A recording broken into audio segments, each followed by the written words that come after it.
Hi, everybody. I'm Brittany Lewis with Forbes Breaking News. Joining me now is 2024 presidential contender and North Dakota Governor Doug Burgum. Governor Burgum, thank you so much for joining me.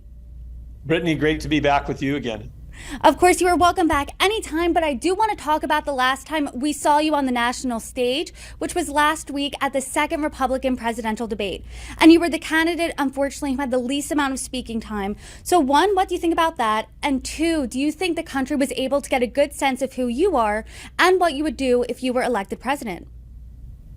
Well, obviously, Brittany, we'd love to have the whole 2 hours so we could share in depth our thoughts about economy, energy, national security, and how under Burgum administration, when I'm your president, we can improve every American life. But of course, you know, these presidential debates, that sounds like it has a lot of gravitas, but I think everybody knows that they're political theater, and there's agenda, there's narratives that people are trying to drive, and we fought for every minute we had. And some people said, I was on a number of interviews where people said, hey, we think you won the debate.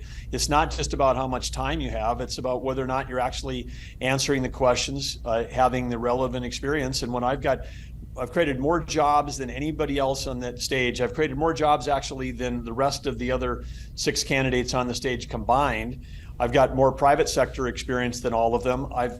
I've got the only one who's got a deep tech background. And when we've got technology changing every job, every company, every industry needs to change government. They're asking questions about AI, and none of those come my way. And then we talk about energy, which is great that we're talking about energy. We've been talking about that since day one. That's going to really determine how the direction of the world is going to determine global stability. It's going to really be a factor in the 2024 election. And as a leader of one of the largest energy states in the nation, we produce more energy in North Dakota than most OPEC nations. Again, not getting tossed in energy questions. So we were interjecting to get ourselves in those discussions. And when we did, I think people said, wow, there's someone who's got the relevant experience. He's been able to translate that into government in North Dakota, where we've been able to cut red tape. We cut expenses 27% my first 4 months in office. I mean, literally not just slowed the growth. We actually reduced the general fund by 27%. And now this last year, we passed the largest tax cut in history. So we know that's what needs to happen in Washington. We've already done it. And then you want to talk about the border. Again, everyone's saying this is what we're going to do with the border. We've already got troops on the border. We're already down there. I've been down there more times than Biden. So on any of the topics that came up, we feel we're not only the most qualified to talk about, but we feel we're actually working on the solutions now. We're not waiting for 2024. You were one of the only contenders on that stage to not get into it with your fellow competitors, but instead at one point you were like, hey, you asked a question about childcare. That wasn't answered. Can I answer that? You also interjected on technology and energy questions, and you said this at one point. As the only person leading an energy state, can I answer the energy question? So how would you scale these ideas that you have nationally?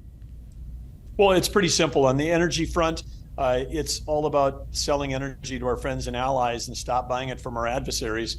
Energy is the biggest tool we have to win the Cold War with China. China imports 10 million barrels of oil a day.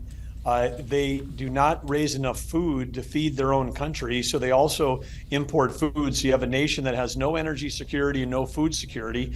And then we've had 4 leaders from the Biden administration, cabinet level people over there this summer. They can barely even get the appropriate meetings because the Cold War is right now what the Biden administration doesn't call it a Cold War. But when we send over a Secretary of State, you don't know if they're going to be able to get a meeting with the leader of the country.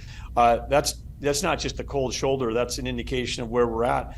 And of course, China's built up the world's largest Navy now, larger than the United States. That's all about protecting the sea lanes. 30% of the trade in the world passes through the South China Sea. We're at such risk. I mean, if they wanted to do a blockade of Taiwan tomorrow, Taiwan has to import oil and natural gas to run that country.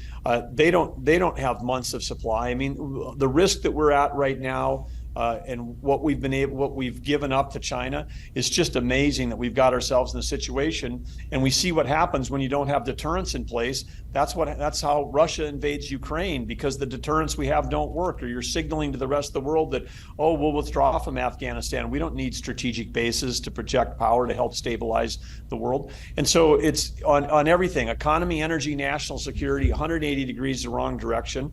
And when I'm your president, we're going to get that stuff fixed on day one.